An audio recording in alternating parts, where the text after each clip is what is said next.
Welcome everybody to another episode of Popcorn and Possibilities. I'm going to keep it light because we got a guest here today and I don't want to blow off her eardrums. So we're going to start this episode. It's our Pop-In Talk number 2. We have Val from Fox and Olive Candle Company. How are you Hey. doing today? Hi, Steph, how are Val. I'm you doing? great. Thanks for having me as your second guest. I'm honored. We're so We're excited to have you, Val. Yeah, thank you. So tell us a little bit about like what inspired the creation of Fox and Olive and how did that name come to life?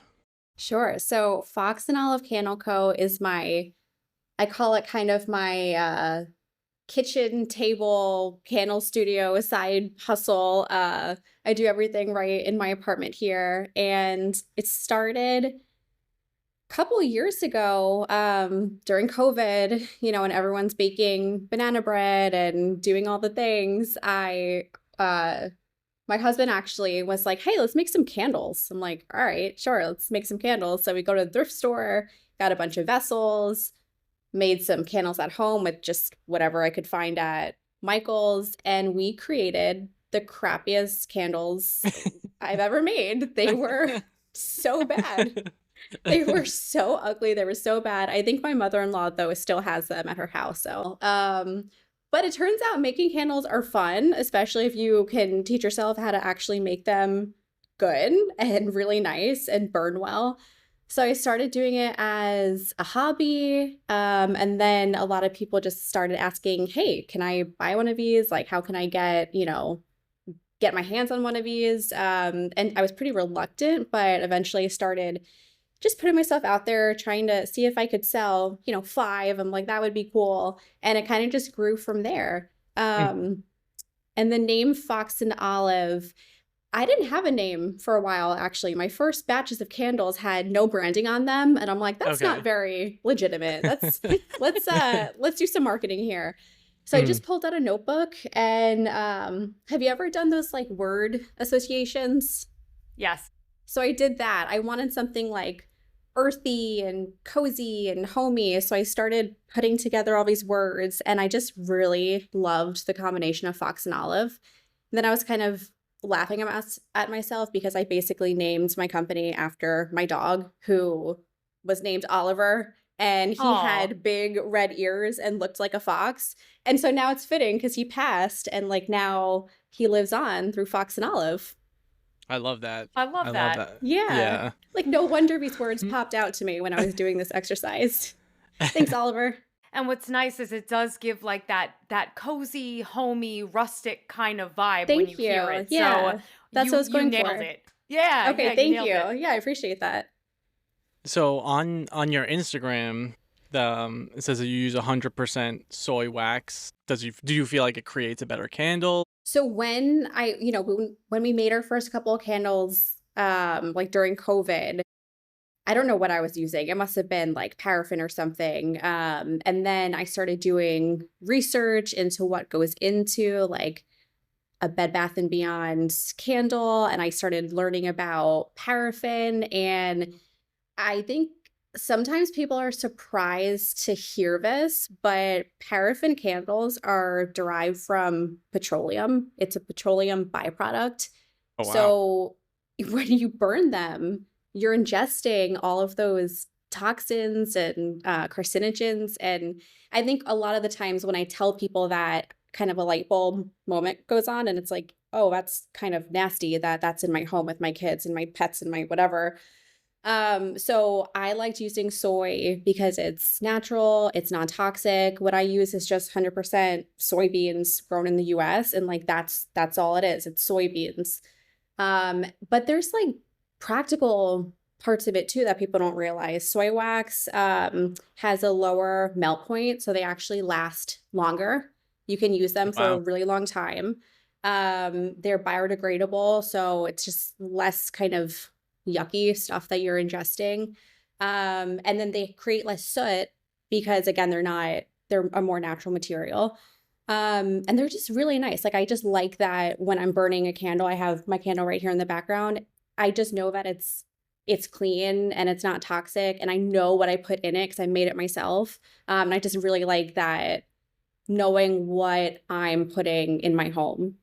I feel like the fragrance with soy wax comes through a little bit more authentic to the scent you're going for than some other types, be it paraffin or other types of wax. I Hmm. remember when soy candles became like a big deal and they started popping up everywhere. Yeah. And that was one of the first things I had to get used to. I'm like, oh, the smell is different. It's almost a more subtle in some instances, but still conveys exactly the fragrance you're trying to emulate, which is nice. Yeah, it's definitely like a test and learn. I know a lot of people, some people who make their own, they'll do like coconut or they'll do beeswax or they'll do, paraffin. And I feel like I didn't realize how much science and math was going to be involved in making candles. Turns out there's a lot. So you really do need to teach yourself, like, okay, if I'm using this type of wax base, like how much percentage of the fragrance do I need, or which type of wick is going to be the best. So there is a lot that goes into it. Really is a science, but I find it pretty fun. We were talking about Frasier Fir, and one of her best scents is Frasier Fir, and that I highly recommend. It I it is love a Frasier Fir. great candle. Thank you. I'll have to check it out because that scent, even when it's not holiday time, is one of my favorites because it is just such a natural, beautiful scent Yeah. to have It's so going around the nice. house. It really is. I was telling Brian Um, before this, I would burn it in July. I yeah, love yeah. when I open the candle, I don't know, I'm just like transported to a Christmas tree farm. Like it really Yeah. is such a true to life scent too. Like a lot of times it's like Christmas farm and it's like kind of woodsy, but I feel like this one in particular just smells like a tree. I just love it. Yeah. Yeah. And I mean, this is a nice segue. So, when it comes to your scents and your fragrances, how do you choose or decide them?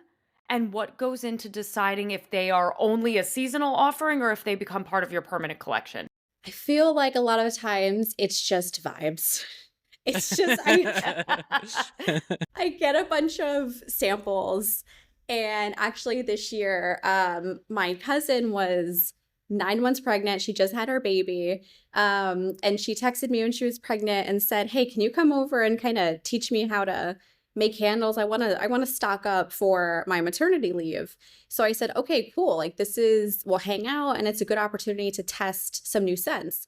So I have some that I know that I just love and it just brings me so much joy. So like I want to keep making them because I do it right here in my kitchen. So if I'm going to make a scent, I'm going to be smelling it for the next like 5 business days. So I want to make sure that I really love it. So I know that like I'm definitely going to bring back my Frasier Firs. There's other ones that people just tend to love. I have one black cardamom and cream, which people just really kind of gravitate towards. So I'll have like those classic ones, but I do like to switch it up. So with my cousin, we got a bunch of samples and we were testing new things, and we found this one that smells. Do you remember in the grocery store when you were little, if your mom would buy you the ginger snap cookies that are iced? Yes. Yes. This candle smells Like exactly that. like those cookies. That's And we awesome. tested it, and I was burning in my house. I'm like, okay, yes, this is what we're doing. So I brought back some old ones and then also made some new ones. But it really comes down to kind of the vibe I'm trying to go for, like how I want to feel. So like Christmas is very cozy, and I think of what I love to do growing up. So like always decorating a real Frasier fir every year. It was always had to be Frasier fir. My mom was like Frasier fir nothing. So that just reminds me of my childhood, baking with my family. So I have like a baking one. And then I think of like cardamom and cinnamon and just the things that kind of bring back my nostalgia. So that's kind of how the Christmas collection came up. And then other collections that I have done over the years, sometimes I just come up with like something.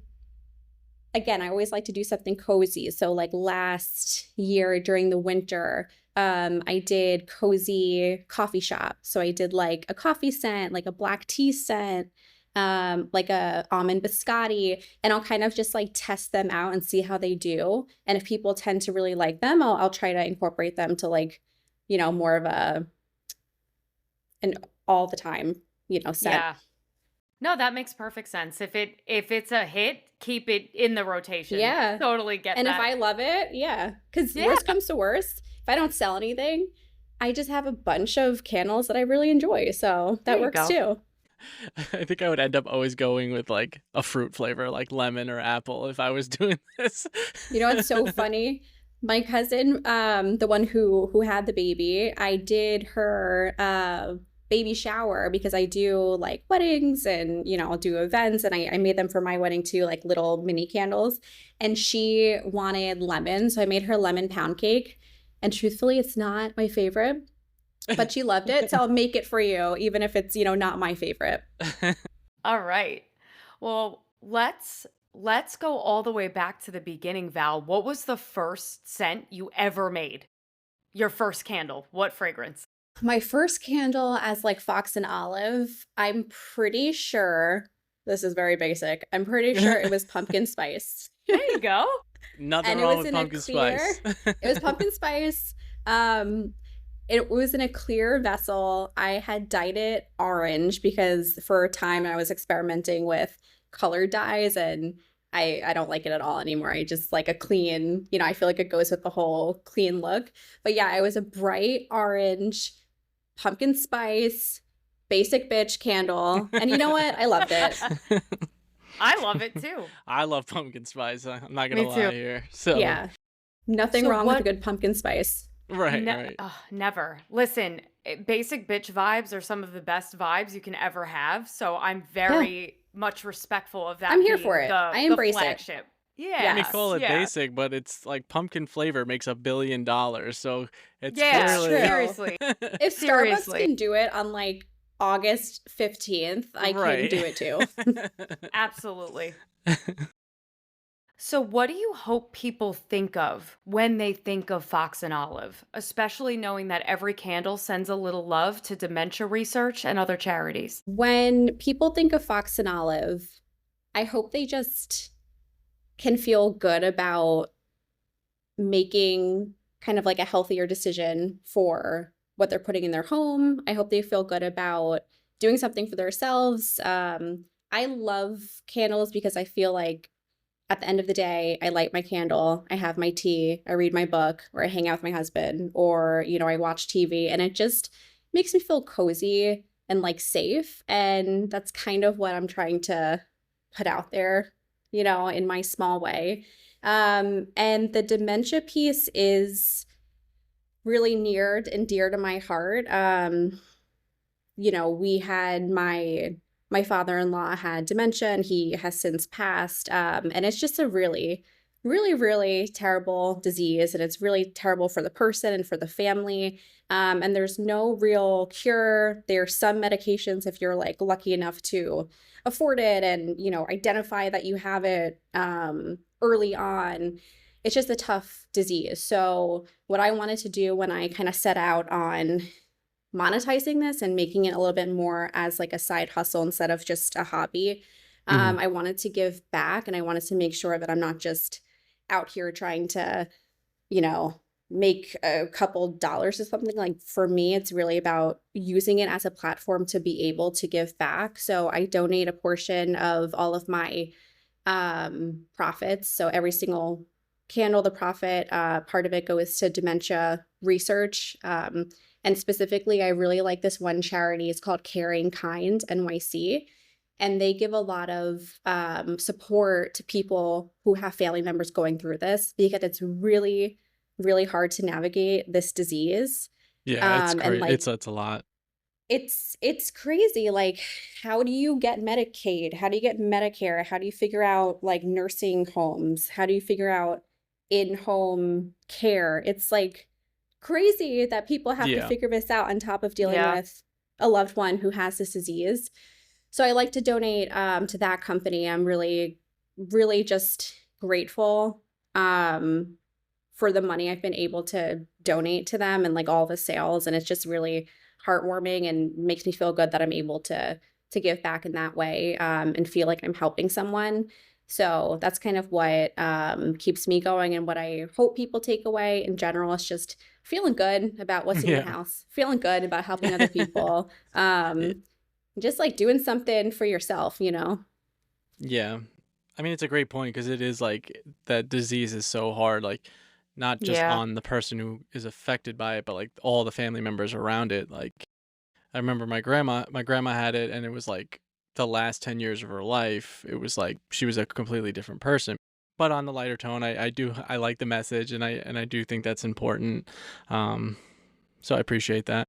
Yeah, and sometimes I'll, like, switch it up a little bit. When I did the cozy, coffee house one, I did, a local dog shelter, and I kinda donated there. So, once in a while, I'll do something a little bit different, but most of it is going to Caring Kind and, those sorts of charities.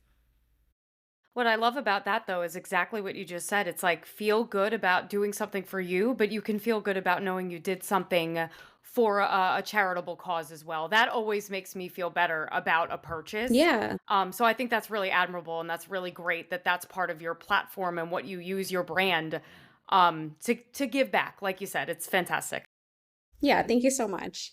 I just feel really great that I'm able to do this and, consistently donate every holiday season, like, because people are supporting me and believing in me and the mission, like, it's just incredible. It's, like, really cool. So tell us all something about running a candle company that people might be surprised by and the biggest challenge you faced so far in this journey. Ooh, biggest challenge. So something that surprised me, and I did touch on this earlier, is the amount of math.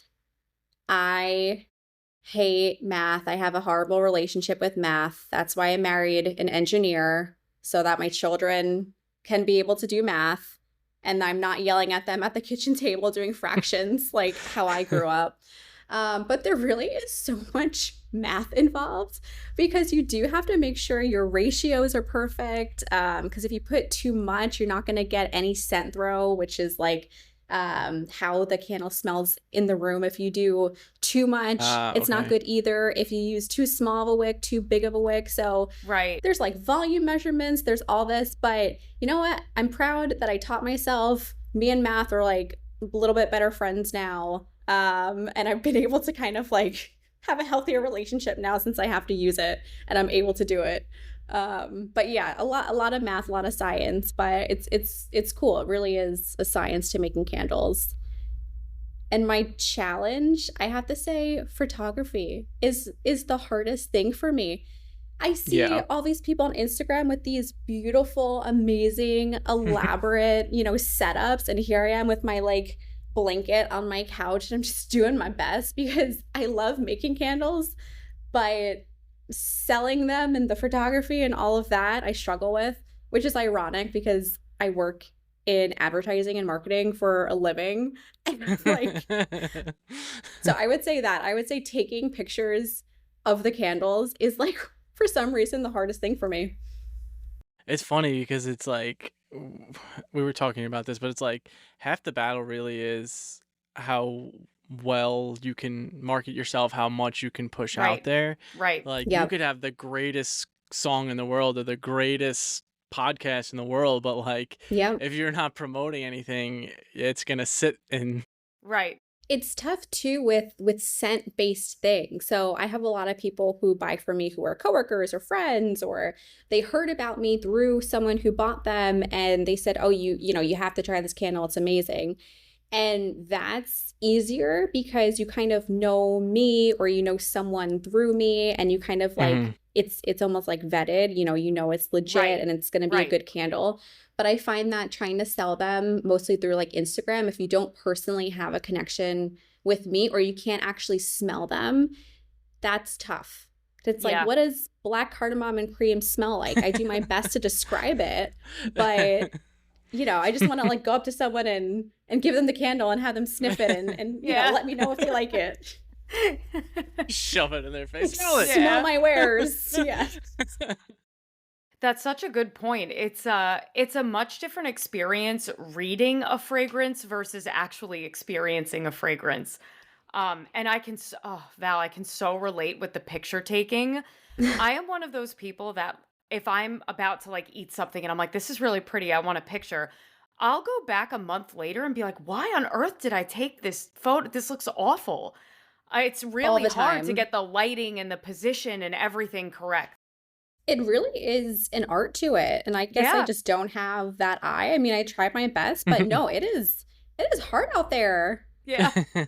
I guess I have to have my nieces and nephews. Maybe they're more natural Mm, than me. Just like have mm. them start doing my content. Yeah, that is Yeah. like a very good point. A lot of people, what I see, because naturally I follow a lot of candle accounts, they sell the experience Mm. of, so they'll do like if it's Frasier Fir, it's like pictures of a Christmas tree or, like that green satin, like it's kind of like they're trying to sell like almost like a lifestyle. Yeah, Yeah, yeah. And I'm just yeah. like, here's my candle. I made this in my house. I hope you like it.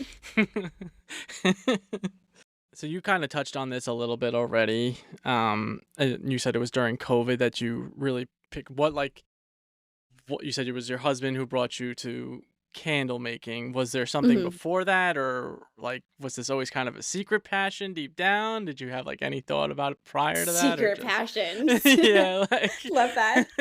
Just secretly making my candles. yeah. Um, I think I've always been really crafty as a child. Do you guys Okay. remember or have you ever been to Plaster Craze or one of those places where you Oh, paint your yeah. ceramics? Yep. Yeah. Okay. So I had every birthday party, and my mom can verify this. I think I had every birthday party at Plaster Craze from ages like 4 to 12 Wow. consecutively. Like, if you were coming to my birthday party, you better be ready to make a damn ceramic because that's all that was happening and some pizza. So I was always just like very into crafts, and not to say that I was amazing at art or like, that good at it, but I just liked doing stuff with my hands. So I loved the plaster craze. And my siblings are basically 10 years older than me, technically 9 and 11 years older than me. So I kind Hmm. of say that I'm a only child, but I'm not because they left when I was, 8 or 9 for college and never came back. So me and my mom spent a lot of time at Michael's, and I feel bad about the amount of money that I made this poor woman spend on Michael's. Like every time I had friends over, every day after school, I was just doing some weird crafts, those like glass decor things that I made her put up on the windows, like all of that. Um, so I think my natural inclination is to just kind of be crafty, but honestly, once I got into college and then working like corporate jobs and just like kind of being in the grind of things, I stopped for a really long time. Like I wasn't really doing any sort of crafts. And I think when COVID hit and everyone was at home more and had more time, kind of just started getting back into that and like realizing that this really like kind of like remembering that it resonates with me. And so candles was really fun because I feel like it's a way to have that outlet, use like a different part of my brain. I did like a pottery class once. That was stressful. If you're type A, I don't really recommend it. I tried like an art class, but yeah, I feel like as I get older and now that I'm in my 30s, I'm just trying to go back to being a kid and doing what I liked as a kid, you know? Yeah. It's funny, like, I don't miss COVID, but I do miss, like you say, like, where you didn't really have an option to go out, so we're just kinda like, "Oh, like, maybe I'll do I have this, to read some reconnect with books." my interests, right. Yeah, exactly. Yeah, like what is my interest? Like what is my personality? Right. Like you gotta figure it out again. Like how much banana bread can you bake? At a certain point, you gotta stop, you know? Yeah. Yeah. I tell you, jeans was hard to get back into once COVID was over, I I will say haven't worn that. Oh, jeans yeah. in 7 years, so it's fine. Once COVID, it's like, yeah, no. And work from home, Right, right. Yeah. Yeah. comfy Yeah. pants or nothing. So, just wanna take it back a little, like, did you have, like, an original dream that was creative, or, like, did you wanna be an artist, for example? Honestly, no, and I never really thought about, like, having my own business or a side hustle or anything like that. went to school for marketing, and then I got my MBA in marketing, and then I started working in marketing. And, it really wasn't until COVID and like really trying to kind of go back to like my younger self, my interest, and like kind of refigure out, okay, what does adulthood look like and what does it mean, and how do I like keep myself um and kind of go back to my core, that I'm like, okay, this is really cool. And then it really was just meant to be a hobby and something that I had fun with. And then when people started asking to buy them, I was really reluctant and I didn't want to sell them because I was like, who am I? Like, why, who's gonna buy candles from little me? Like, I don't want to ask people for money. Like, it's uncomfortable. Who's gonna pay money for my candles? And I had like a lot of doubt about it, but I kind of just was vulnerable, put it out there, and people were receptive. And then I kind of had to say, all right, just see what happens. Put yourself out there, see what happens. And then it just kind of I fell into it, and then I started seeing the possibilities and what could happen and seeing the vision. But no, it's not like I always wanted to do this or had a dream of this. It kind of just happened, but I leaned into it, I would say. I think that's kind of a good, I don't know what the word is, but like there's a lot of people, I have a lot of friends that are like, well, I'm not creative. Like I don't want to do anything. But it's like it's not the point. I think the point is like you need the outlet of it. And like you said, using a different part of your brain that really like Hmm. brings out like a different like I don't know, dopamine hit, I guess. Yeah.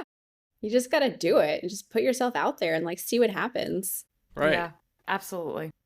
I actually heard something interesting, and I'm probably going to misquote it, but that the average adult, I think, has something like 9 careers in their life. And I have to look this up, but not even jobs, like multiple careers. So it's interesting. It's kind of like you just don't know where life is going to take you if you let it. So, Val, you talked about creativity always kind of being a part of who you were, what you enjoyed from childhood. Did you ever imagine that turning your passion for being crafty and doing artsy type things would turn into a business before you got into candle making during COVID? I don't think so, because I don't think that I like let myself even think that that was a possibility. I feel like how I grew up and what my parents instilled in me, it's like, do good in school, go to school, get a job, and then you just work the job so you could pay your bills. And it was Right. I mean, it's sound advice. They set me up for success. Like, but I feel like I was very much like, this is the path that I need to take. This is what you're supposed to do. And so I don't think I allowed myself that flexibility of like kind of going off the beaten path. And now I'm like, who knows what can happen in the future? But no, I think it really just took me doing something and almost like other people kind of sparking this. I don't know if I would have fell into this if it wasn't for the pandemic, which is kind of crazy to think about too. Yeah. Yeah. Like a blessing in I kind of love disguise. though that it's like the silver lining. That's exactly what I was going to say. Yeah, most people look back at COVID and that experience and it's usually not particularly positive thoughts that we have, but that's a great way to look back and find your silver lining or your positive thing or your glass half full moment from what was really not the most pleasant time for literally anybody. No, no, it's a Yeah. crazy time. Yeah.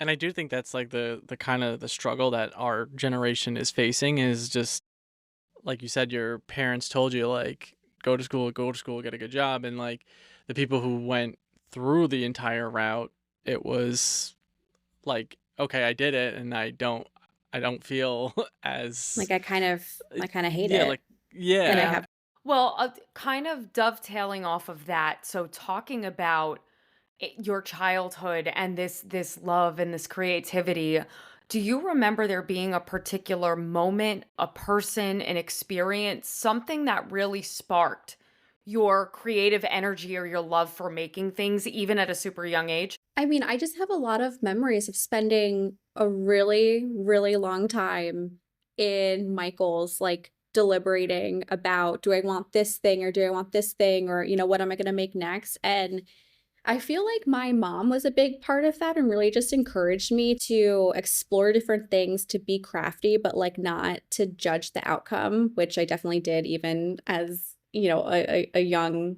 age. Very, type A OCD child.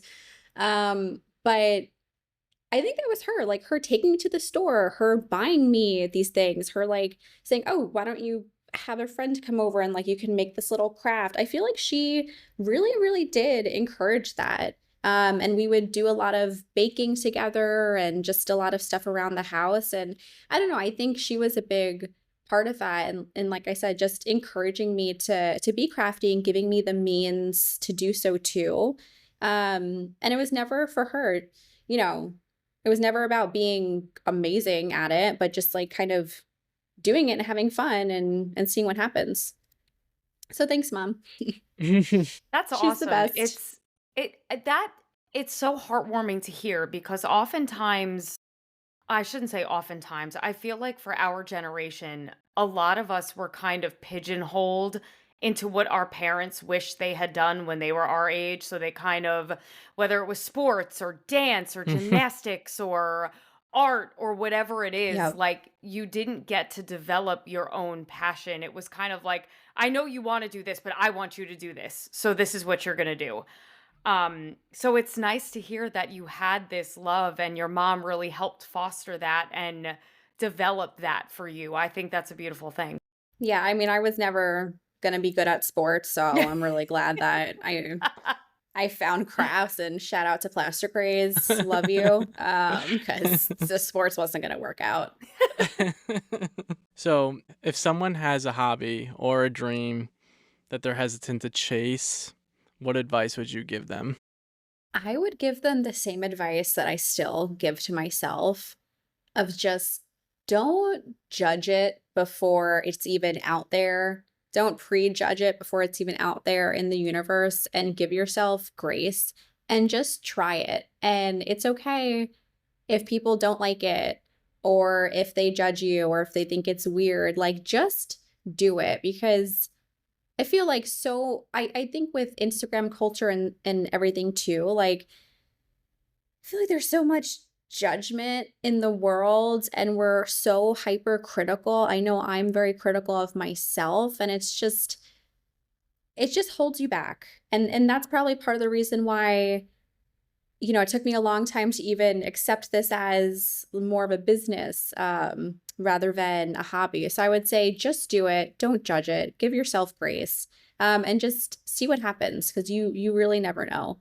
I like that. I like that. Although I'm never gonna do bonsai tree planting again, so Oh uh, my gosh, that actually sounds fun to me though. I tried it. I might try it again, but I tried it and like it just they grew a little and then it just died. I was like, They have those all right. bonsai Legos you can do. That's Yeah, true. maybe That's that's the true. Yeah, better route. yeah. A happy But middle. Yeah. even coming on here, I was like, a little nervous, or like, oh, like Yeah. who wants to hear me talk about soy candles or something? But then I had to just tell myself, no, why, don't judge it. Just see what happens. To me, it's fascinating to see people's passions and, outside of my own, and just like what their journey was like. Because I think sharing things in common with people is like, I don't know, I wouldn't say what it's about, but it's almost like what it's about, like just connectivity and stuff. Hmm. So just hearing like how you started to how you ended up getting into it and then turning it into a business, I think it's all very admirable. Um, Thank you. It's been a cool journey. It's been a really cool couple of years. what did you have like any plans for what's next, or what do you foresee with Fox and Olive? I would love to do more markets and events in the community. I actually have one on Saturday. It's my second one that I've done. It was a lot of fun. Actually, my third one. But the last couple were a lot of fun, just like talking to the community, like kind of explaining what I do and why soy and all these things.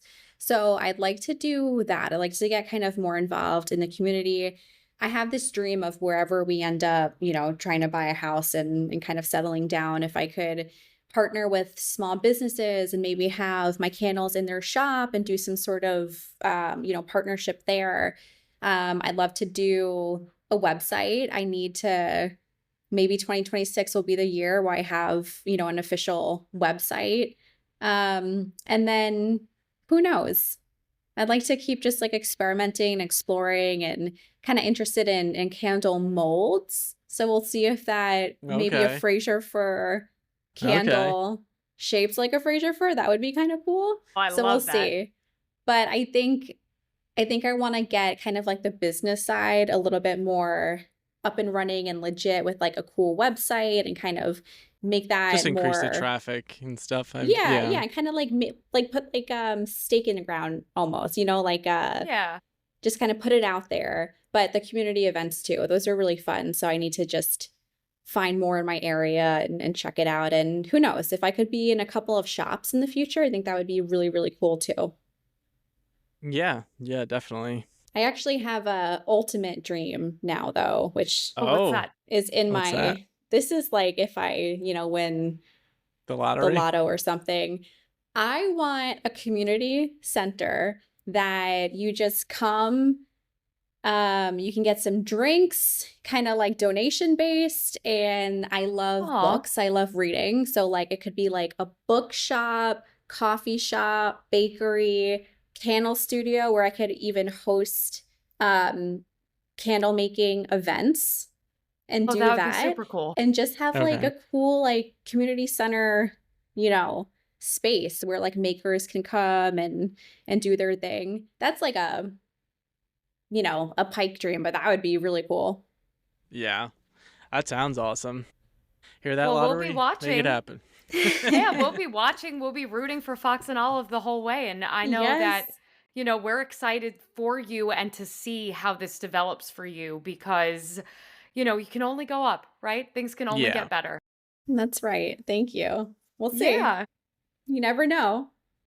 So while we're building up this big dream, Val, tell our listeners where they can get their hands on some Fox and Olive candles. How do we find you? Where can they purchase? Um, and get their hands on some of these signature Frasier Fir, black cardamom and cream fragrances that we talked about. Yes. So I'm on Instagram right now. So you can send me a message or find me on Facebook, but it's Fox and Olive Candle Co. on Instagram. That's Fox underscore and underscore Olive underscore Candle Co. Instagram, you're killing me. So you can find me there, send me a message. And you could do, I could ship them to you. I can do local pickup. I'm based in Stamford, but I'm on Long Island all the time too. So sometimes I do local deliveries. But yeah, find me on Instagram, send me a message, or I would love just a follow, a thumbs up. That would be amazing to grow my followers and my reach. And just stay tuned on what's next. And if you guys get confused, you can always go to Pop and Pos Pod, and we follow her, so she's right there. So go ahead, click that support button. Yes, thank you. Steph, you want to finish us off here? I sure do. I sure do. So Brian and I like to ask all of our guests, because we are a pop culture podcast after Yes. all, what is either your favorite movie or a movie recommendation you want to throw out there to everyone listening? Okay, well, it is timely because we're in Christmas season. So I have a recommendation. I really like this movie for Christmas time. I think it doesn't get the love that it needs. It got like we just watched it last night again. It got like a 5 out of 10. Four Christmases is a hilarious Oh, I movie. like that movie. I Yes. think it's so funny. I don't know why it has like a 5 out of 10. It is a laugh out loud riot. I mean, it's ridiculous. I think it reminds me a lot of my family. So that's like just a favorite Christmas time movie. And I also try to watch every year It's a Wonderful Life. And it gets me every time. Every time it gets me with the waterworks. But I think it's just such a timeless message, especially the world is crazy right now. It's like Yeah. Mhm. it's hard out there. And so I just love Yeah. watching that. So that's an oldie but a goodie. And stop hating on Four Christmases. It's such a good movie. I don't know why. It's like you got Reese Witherspoon, you got Vince Vaughn. Why the hate? Yeah, I agree. It's a pretty good movie. I enjoy it. I'll I have to think it's watch it because really I've not funny. seen it.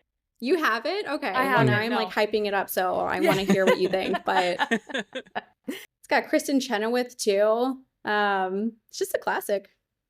And John Favreau, I think, is in it for a little bit. Yes, yeah, he's like the crazy wrestler brother. Yeah, because I Yeah. just rewatched Elf too, so he was in that one. He's Okay. the doctor. I actually Okay. showed my nieces and my nephew Elf for the first time. They never Mhm. seen it before. They're 9, 7, and 4, so that was like really cool Oh, too nice. to show them that for the first time. Oh, that's awesome. Yeah. Is Die Hard a Christmas movie or? Wow. Okay, I did listen to that episode Oh, okay. on the way to work.